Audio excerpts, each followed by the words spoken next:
mardi 9 septembre 2025, le jour de gloire pour Apple, un petit peu comme tous les ans au mois de septembre, c'est la keynote de présentation produits d'Apple et surtout du coup des nouveaux iPhone et Apple Watch. Et aussi les AirPods, parce qu'ils ont présenté des nouveaux AirPods Pro, enfin... du coup je vous explique ça, hein. Keynote diffusée sur le site d'Apple à 19h, le 9 septembre, toujours keynote enregistrée à l'avance et toujours pas en direct du Steve Jobs Theater, même si certains spectateurs qui ont pu s'inscrire, surtout aux US, ont pu aller visionner, ont pu aller mater le keynote directement sur place au Steve Jobs Theater. Donc normalement il y a dû y avoir 1000 personnes, puisque le Steve Jobs Theater à 1000 places. Vous vous rappelez de la vidéo précédente sur le campus Apple là. Et ça sert, on en apprend des trucs ici. Bref, moi ça m'attriste et c'est con là, cette belle époque là on l'a plus. En tout cas, c'était les nouveaux produits chez Apple et on commence avec les nouveaux AirPods Pro. En tout cas, Apple a démarré son keynote avec ça, les nouveaux AirPods Pro, les troisièmes du nom. Pas de changement au niveau du design, que ça soit des écouteurs ou du boîtier, ne serait-ce que là où il y a l'embout, en fait, là où il y a la sortie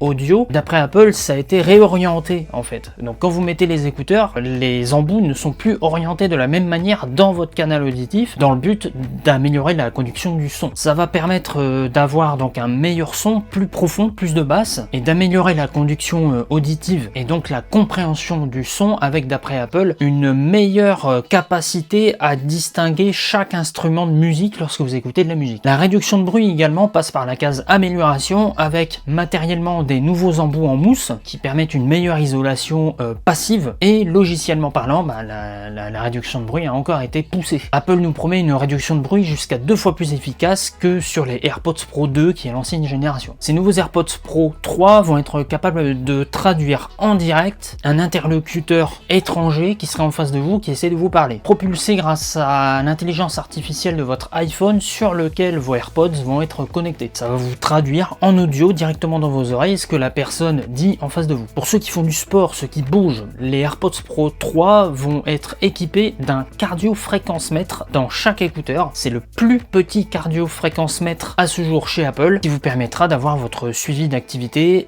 même si vous n'avez pas d'Apple Watch au poignet et que vous avez que vos AirPods Pro avec vous. En étant dans vos oreilles, ils vont être capables de remonter les mêmes données pratiquement que vous pourriez avoir avec votre Apple Watch, surtout en termes de fréquence cardiaque. Apple nous promet jusqu'à 8 heures d'autonomie avec une seule charge en écoute, avec la réduction de bruit en marche, et jusque 10 heures d'autonomie lorsque vos AirPods Pro sont placés en mode aide auditive, avec le mode transparence pour entendre ce qui se passe autour de vous. Au moment où je fais la vidéo, on est après le keynote, les précommandes du coup sont déjà ouvertes et les AirPods Pro 3 vont être disponibles à partir du 19 septembre. Niveau tarif, on se situe à 249 €. Par la suite, il a été temps pour Apple de dévoiler les nouveautés sur les Apple Watch, en commençant par la nouvelle Apple Watch série 11. Là aussi des nouveautés, le verre en façade de l'Apple Watch, c'est un nouveau verre avec un nouveau traitement qui est promis par Apple pour être jusqu'à 2 fois plus résistant que sur l'Apple Watch série 10. Grâce au capteur qu'il y a sur l'Apple Watch série 11, vous allez être capable d'avoir un suivi de votre tension artérielle et surtout d'avoir des avertissements sur une potentielle hypertension que vous pourriez avoir. Le but, c'est de vous prévenir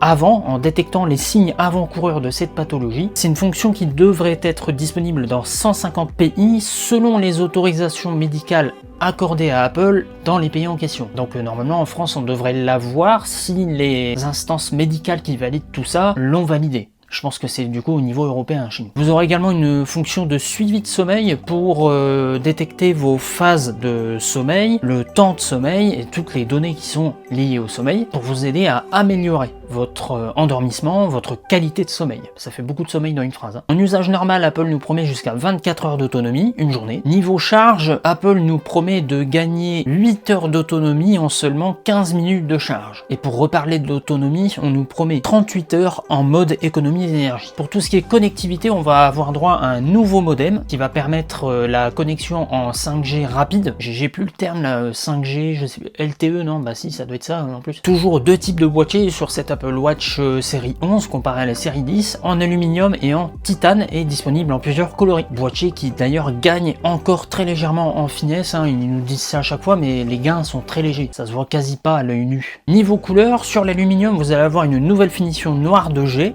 Tiens, ça me rappelle un truc. Argent gris sidéral et or rose. Et puis pour les finitions en titane, eh bien ce sera titane naturel, titane or quoi, hein, on va pas se faire chier, et ardoise. Je vous indiquerai les prix des Apple Watch à la fin du résumé sur les Apple Watch, puisqu'on passe directement à l'Apple Watch SE 3. La version abordable de l'Apple Watch s'offre également une petite cure de jouvence. Des améliorations arrivent par rapport à la précédente itération, le Always On Display qui arrive, la 5G rapide grâce au nouveau modem qui est inclus également dans cette SE 3, une nouvelle batterie pour pouvoir encore pousser l'autonomie, pour pouvoir également supporter une charge plus rapide et d'autres nouvelles fonctions liées tout simplement à la gamme complète Apple Watch. Logiciellement, vous aurez aussi des nouvelles face, des watch face, finition en aluminium avec deux couleurs, lumière stellaire et bleu minuit. Sur la façade de l'Apple Watch SE 3, on va profiter du même verre, de la même qualité de verre que sur la série 11. Donc on se retrouve avec une Apple Watch qui a sa façade jusqu'à 4 fois plus résistante que la précédente. On parlait de batterie juste avant, et bien on nous promet 18 heures d'autonomie en usage normal, jusque 32 heures en mode économie d'énergie, et la même promesse de gagner 8 heures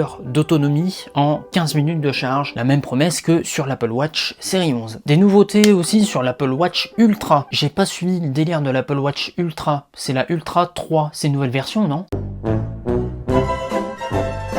Un nouvel écran arrive sur cette Apple Watch avec un affichage encore plus large, et c'est à ce jour chez Apple l'affichage le plus large sur une Apple Watch. Des nouveautés liées à des nouvelles fonctions liées à la gamme Apple Watch, et pas seulement précisément à cette Apple Watch Ultra. Une nouvelle batterie qui nous promet une autonomie de jusque 42 heures en usage normal et 72 heures en mode économie d'énergie. Vous aurez toujours niveau connectivité la 5G, le GPS qui est soi-disant le meilleur GPS sur une montre à ce jour chez Apple, bref. La connectivité satellite, faut pas l'oublier, c'est vachement pratique pour ceux qui s'en vont perdus dans la montagne là, puis j'ai mal à la guibole, bon allez hop, tu fais un petit appel satellite SOS pour qu'on puisse venir t'électroyer ou te chercher, je sais pas. Voici les prix de la série Apple Watch de cette année. La série 11, la normale on va dire, débute à 449 €, il en sera à 269 € pour la SE 3 et 899 € pour l'Ultra 3. Tous ces prix s'entendent à partir d'eux, puisqu'à chaque fois vous avez des versions différentes, GPS et cellulaire, vous voyez ce genre de truc. Donc c'est à partir de les prix que je vous ai donnés. Là aussi, disponibilité à partir du 19 septembre. Alors vous regardez cette vidéo peut-être le 24 août 2026, donc c'est déjà fait depuis longtemps.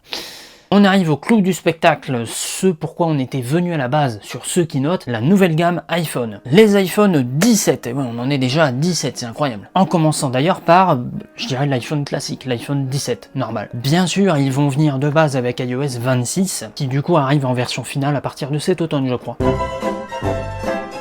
Nouveau verre Ceramic Shield sur cet iPhone 17 qui le rend jusqu'à 2 fois plus résistant que son aîné l'iPhone 16. Écran ProMotion avec fréquence de rafraîchissement adaptative entre 10 et 120 Hz sur cette version d'iPhone. 6,3 pouces, 3000 nits de pic de luminosité et 33% de reflets en moins grâce à un nouveau traitement anti-reflet. Niveau CPU, on arrive avec la nouvelle puce A19 de chez Apple. Encore des améliorations sur la mémoire vive, le GPU et le CPU qui va permettre d'encore améliorer les fonctions d'intelligence artificielle. Apple nous promet jusque 8 heures d'autonomie en plus par rapport à l'iPhone 16 en lecture vidéo. Tout ça grâce à l'écran et à la nouvelle batterie. On va aussi avoir droit à des nouveaux capteurs photo à l'arrière, il y en a toujours deux. En 48 mégapixels pour le capteur principal, il sera capable de faire du téléphoto en 2x mais en 12 mégapixels. Et ce capteur principal sera stabilisé avec la technologie Sensor Shift d'Apple. La caméra de façade à l'avant au niveau de l'écran adopte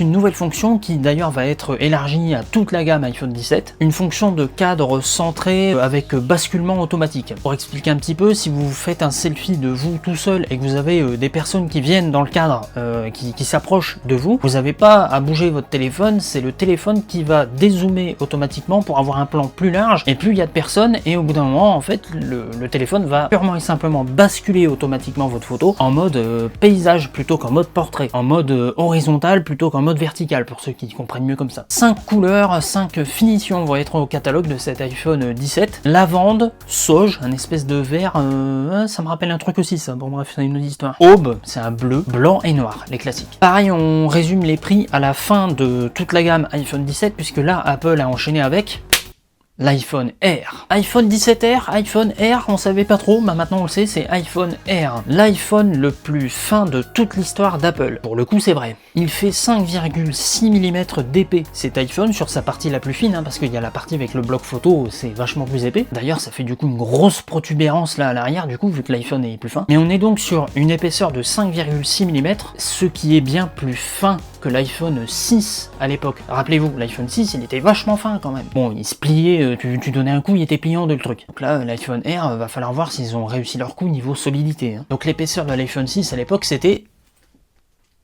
Je l'ai pas noté, mais on était à 6,9 mm. Donc là, à 5,6 sur l'iPhone Air, on est bien encore plus fin que l'iPhone 6 à l'époque. Écran d'une diagonale de 6,5 pouces avec un cadre en titane, pardon, je vais y arriver, de grade 5. L'écran, revenons-en, c'est un écran Super Retina XDR avec ProMotion, rafraîchissement entre 1 Hz et 120 Hz cette fois-ci. C'est la salade tomate-oignon à fond, alors qu'avant c'était juste salade tomate sans les oignons. Sur l'iPhone 17, hein, parce que ça va de 10 à 120 Hz et pas de 1 à 120 Hz. Un bloc photo arrière qui a été retravaillé puisqu'il permet de venir y intégrer d'autres éléments que de la photo pour gagner en place en fait au niveau de l'iPhone en fait, pour pouvoir caser la batterie et l'écran sur le reste du téléphone, puisque 5,6 mm d'épais, il faut bien faire quelque chose. Donc dans le bloc photo tout en haut, qui prend maintenant toute la largeur du dos des iPhones, vous avez ce qu'il faut pour la photo, mais aussi ce qu'il faut pour l'écouteur quand vous avez le téléphone à l'oreille, le flash et puis d'autres composants du téléphone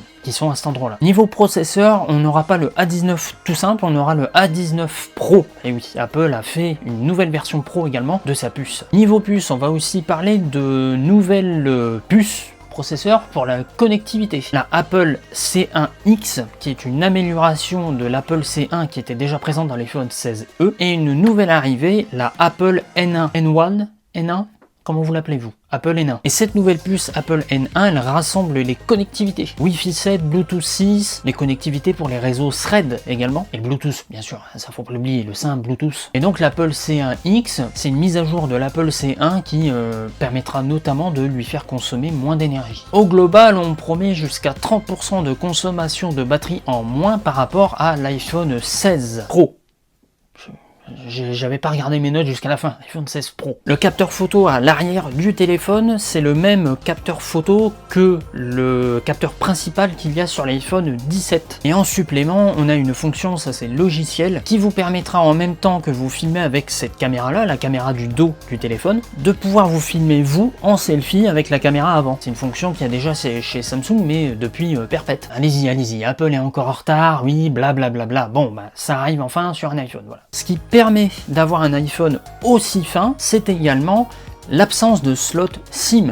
Apple fait le pari de partir complètement sur du eSIM au niveau de cet iPhone. Donc là, si vous souhaitez acheter l'iPhone Air, renseignez-vous peut-être d'abord auprès de votre opérateur si vous avez bien possibilité de garder votre forfait et de passer sur une eSIM, ou bien si vous devez changer de forfait pour prendre une eSIM, ou simplement si votre opérateur fait bien des eSIM. Normalement, c'est le cas, mais bon, vaut mieux demander, hein, vaut mieux poser la question. On est en France, hein, donc il y a encore quelques trains de retard sur certains domaines. Oh, le médisant, oh la vache. On parlait un petit peu consommation énergétique, effectivement, cet iPhone Air a une batterie optimisée tant sur le plan matériel, c'est une nouvelle batterie, que sur le plan logiciel également, puisqu'il faut réussir à faire un iPhone qui tient au moins une journée, en ayant une épaisseur très fine, et donc du coup une batterie assez fine quand même. Et c'est là que l'avantage d'avoir mis beaucoup de composants en haut dans le bloc photo, ça fait gagner de la place dans le reste du téléphone, donc vous pouvez agrandir en surface la batterie. Et logiciellement aussi, on parle d'une gestion accrue de l'utilisation de la batterie par rapport au niveau d'énergie restant, surtout sur les niveaux faibles. Niveau finition, vous allez en avoir 4 au catalogue. Bleu ciel,